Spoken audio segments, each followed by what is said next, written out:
زندگی کے کچھ اصول انسان کے ذہن کے اندر اور دل و دماغ کے اندر موجود ہونا ضروری ہوتا ہے۔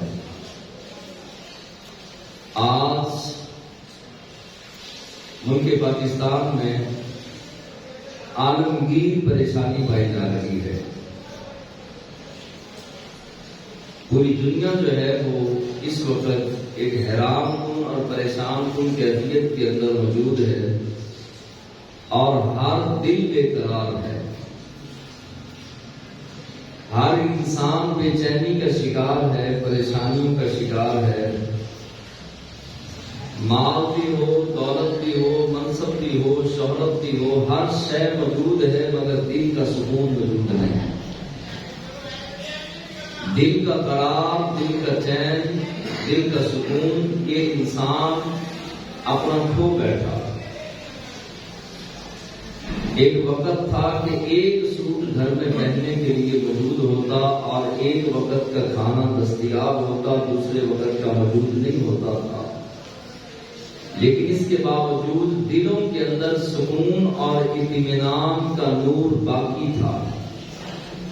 آج فریج بھری ہے، گھر کے اندر راشن پانی ہر شے موجود ہے، بینک بیلنس بھی موجود ہے، کاروبار بھی ہے اور سوٹوں کے ساتھ، کپڑوں کے ساتھ الماریاں بھری پڑی ہیں۔ دولت بھی ہے، گھر بھی ہے، سواری بھی ہے، ہر نعمت موجود ہے، مگر پھر بھی بے چینی اور بے قراری اور بے سکونی کا ایک عجیب دور دورہ ہے۔ اس کی وجہ کیا ہے؟ بستر پر لیٹے تو عام طور پر لوگ کہا جاتا ہے کہ نیند نہیں آتی، اگر تلاوت قرآن کریں تو تلاوت قرآن کے اندر لذت اور لطف نہیں آتا، اور عجیب سی بے قراری کے اندر ہر بندہ جو ہے وہ مبتلا ہے۔ اگر 100 آدمی ہے تو 100 میں سے 99 لوگ جو ہیں وہ بے سکونی اور بے قراری کی کیفیت کے اندر مبتلا ہے۔ خالق کائنات قرآن مجید برہان رشید میں فرماتا ہے کہ تم سکون تلاش کرتے ہو استعمال کرنے والی چیزوں میں، گھروں میں سکون تلاش کرتے ہو، چیزوں میں سکون تلاش کرتے ہو، پیسوں میں سکون تلاش کرتے ہو، اور شہرت اور منصب اور کرسی اور مقام میں سکون تلاش کرتے ہو۔ نہ سکون ان چیزوں کے اندر موجود نہیں، سکون الا بذکر اللہ تطمئن القلوب، سکون ہے تو اللہ کے ذکر کے اندر ہے۔ اگر تمہیں سکون کی تلاش ہے، اگر اطمینان کی تلاش ہے، اگر چین کی تلاش ہے، اور اگر چاہتے ہو کہ تم زندگی کے اندر خوش رہو، بہترین زندگی گزارنا چاہتے ہو، تو دائیں بائیں جانے کی ضرورت نہیں، اپنا رشتہ، اپنا ناتا، اپنا تعلق رب کے ذکر کے ساتھ جوڑ لو۔ جب تمہارا تعلق رب کے ذکر کے ساتھ جڑ جائے گا تو رب تمہارے دل کو سکون کا گہوارہ بنا دے گا، دل سکون کے اندر آ جائے گا، دل چین کی دنیا کے اندر چلا جائے گا، اور حکمت اور سکون اور رحمت کے دریا بہنا شروع ہو جائیں گے دل میں، جب اپنا تعلق رب کے ذکر کے ساتھ جوڑ لیا جائے، اللہ کا ذکر کثرت کے ساتھ کیا جائے۔ اللہ اللہ کہنا یہ بھی ذکر ہے۔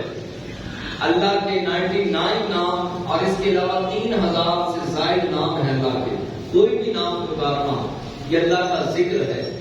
تلاوت قرآن کرنا رب کا ذکر ہے، نماز پڑھنا رب کا ذکر ہے، درود و سلام پڑھنا اللہ کا ذکر ہے، والدین کی زیارت کرنا رب کا ذکر ہے، کعبۃ اللہ کی زیارت کرنا، مدینہ المنورہ کی زیارت کرنا، حج عمرہ کرنا، یہ اللہ تبارک و تعالیٰ کا ذکر ہے۔ رزق حلال کمانا یہ رب کا ذکر ہے۔ کسی کے ساتھ اچھے اخلاق کے ساتھ پیش آنا یہ رب کا ذکر ہے۔ مسلمان کو مسکرا کر دیکھنا یہ رب کا ذکر ہے، اور کسی کے لیے آسانی پیدا کرنا، مسلمان کے لیے آسانی پیدا کر دینا یہ اللہ کا ذکر ہے۔ اور جو بندہ اللہ کے ذکر میں اپنے جسم کو لگا لیتا ہے پھر رب خوشیوں کے دروازے اس بندے پر کھول دیتا ہے۔ یہ راز ہے خوشیوں کا، یہ راز ہے سکون حاصل کرنے کا۔ آپ اگر بہت زیادہ بے قرار ہوں، بے چین ہیں، بے قرار ہیں، تو چپکے سے کسی غریب کی مدد کر کے دیکھیں، کسی یتیم کے سر پر ہاتھ رکھ کے دیکھیں، اور کسی مسلمان کی پریشانی صرف اللہ کی رضا کے لیے حل کر کے دیکھیں۔ اللہ تبارک و تعالیٰ اسی وقت ہمارے کالے دلوں پر سکون کی بارش نازل فرمانا شروع کر دے گا۔ حالانکہ ہمارے دل تو گناہ کر کر کے سیاہ ہو چکے، کالے ہو چکے، لیکن اس کے باوجود نیکی کا اثر آج بھی باقی ہے۔ آپ کوئی بھی نیکی کریں، صبح اٹھ کے فجر کی نماز پڑھیں، تو فجر کی نماز پڑھنے کے بعد کتنا سکون آتا ہے۔ آپ بیٹھے تلاوت قرآن کریں، سورہ یاسین، سورہ ملک، سورہ رحمان، سورہ توبہ پڑھ کے آپ دیکھیں تو دل سے پڑھیں، اور یہ سوچ کے پڑھیں کہ یہ میرے رب کا پیغام ہے، اور یہ میرے رب کا کلام ہے، اور یہ میرے پروردگار نے جو کلام اپنے بندے سے کیا، یہ وہ کلام ہے، یہ وہ کلام ہے جو اپنے محبوب پر اتارا رب نے۔ اس انداز اور اس انداز محبت کے ساتھ اگر قرآن پڑھیں گے تو قرآن بھی سینے میں اترے گا اور یہ خوشی دے گا۔ انسان کی زندگی بے چینیوں سے، بے قراریوں سے نکلے گی، اور ایسے اطمینان کے اندر چلا جائے گا اللہ کے ذکر کے بعد کہ پھر اس کو خوشیوں سے اور سکون سے کوئی روک نہیں سکتا۔ اور انسان کا 51% خوش رہنا یہ ضروری ہے۔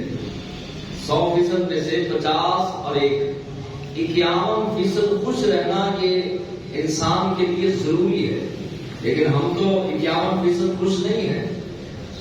ہر وقت پریشانی، قرضداری کی پریشانی، مرض کی پریشانی، گھر کی پریشانی، بچوں کی پریشانی، کاروبار کی پریشانی، اپنی صحت کی، بیٹی کی صحت کی، بیٹے کی صحت کی، کمیٹی کی، فلاں پریشانی، فلاں پریشانی۔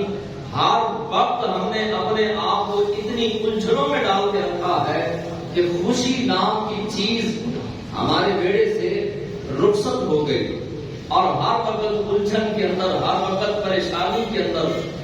اور یہ اس وقت ہوتا ہے جب رب پر توکل کمزور ہو جائے، رب پر یقین کمزور ہو جائے، تو پھر انسان پریشان رہنا شروع کر دیتا ہے۔ اب کیا بنے گا؟ میرے بچوں کا کیا بنے گا؟ مستقبل کا کیا بنے گا؟ اب میرے بچے کیا کریں گے؟ شادیاں کہاں سے ہوں گی؟ اخراجات کہاں سے پورے ہوں گے؟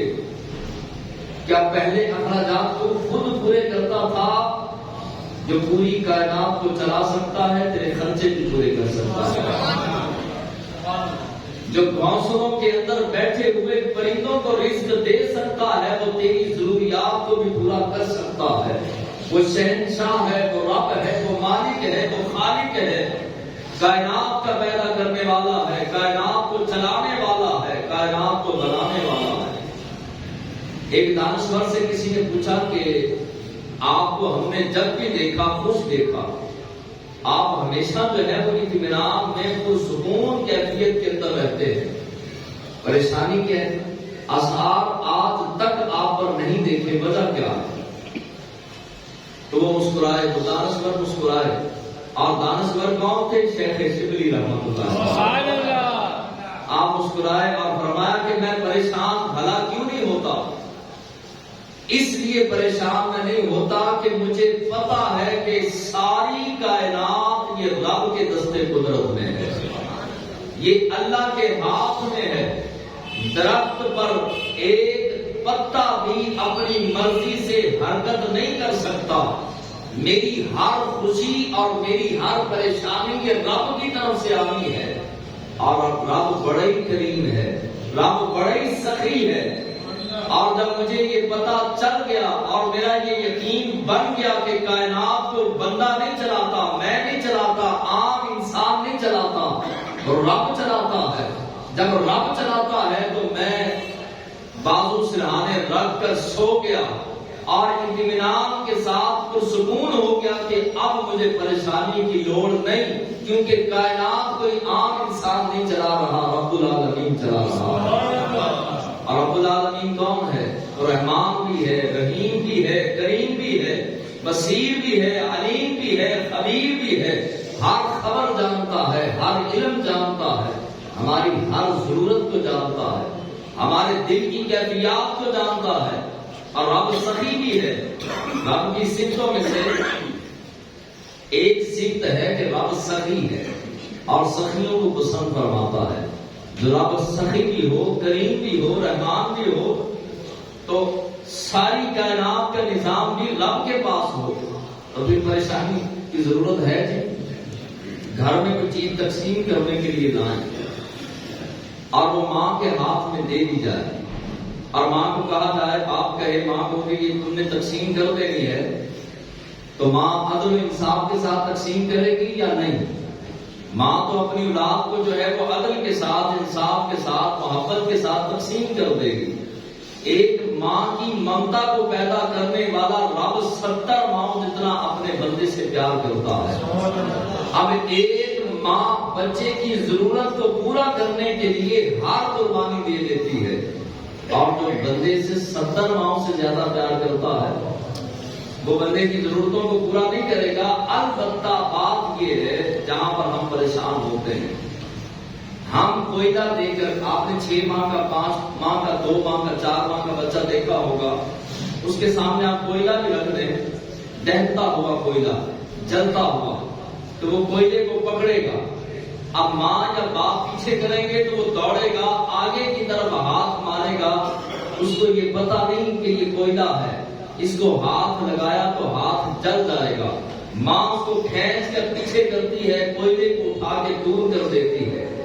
یہی بات ذہن میں رکھی جائے کہ ہر چیز ہمارے لیے فائدہ مند نہیں۔ ہم سمجھتے ہیں کہ اس بازار میں یہ دکان اگر ہمیں مل جائے تو ہماری دنیا سنور جائے، وہ مکان جو ہماری مرضی کا ہے وہ مل جائے تو ہماری زندگی کے اندر بہتری آ جائے۔ نہ ہو سکتا ہے وہ کوئلہ ہو اور دہتا ہوا کوئلہ ہو، آگ ہو، اس کے مل جانے کے بعد ہمارے ہاتھ پاؤں جل جائیں۔